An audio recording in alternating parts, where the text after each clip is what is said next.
এই যে আমাদের লাম্বার বেস মানে 5 4 3 2 1 এটা একদম স্ট্রেট হয়ে গেছে, বুঝতে পারছেন?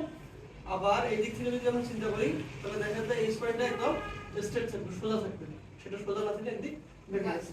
আর দুই হাড়ের মাঝখানে যে ডিস্কটা থাকে এই ডিস্কের যে স্পেসটা এটা দেখে এই জায়গায় এসে কমে গেছে, চাপ কমে গেছে, বুঝতে পারছেন? এই জায়গাটা ঠিক আছে। এটা হলো ওনার এই এক্সরেতে লাম্বার স্পাইন যে আমরা এক্সরেটা করছি, এক্সরেতে আমরা তিনটা সমস্যা দেখি। মেরুদণ্ডের ভাঁজটা এটা ইয়া হয়ে গেছে, মানে একদম স্ট্রেট হয়ে গেছে। আবার স্পাইনটা যেভাবে সোজা থাকা দরকার সোজা একদিকে বেঁকে গেছে। আবার দুই হাড়ের মাঝখানে যে ডিস্কটা থাকে ডিস্কটা চাপে পড়ছে। এই তিনটা এসে দেখেন এই জায়গাটা কালো, এই জায়গাটা সাদা, এটা সাদা, এটা সাদা, এটা কিন্তু কালো। ঠিক আছে, কালোটা মানে হলো কি এই ডিস্কটাই চাপে পড়ে আছে, এটাই বের হয়ে গিয়ে এই যে এখানে এই নার্ভ রুটটা বন্ধ করে দিয়েছে।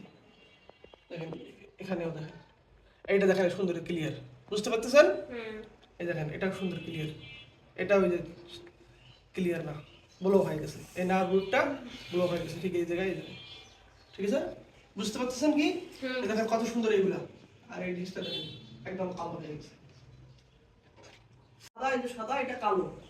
ঠিক আছে, এটা চাপে পড়ার কারণে কালো হয়ে গেছে। ঠিক আছে, কালো হয়ে গেছে, কালো হয়ে যায়, এটা বের হয়ে গেছে। এই যে L5S1 L5S1 এই দেখেন এইখানে আরো বেশি বের হয়ে গেছে, বুঝতে পারতেছেন?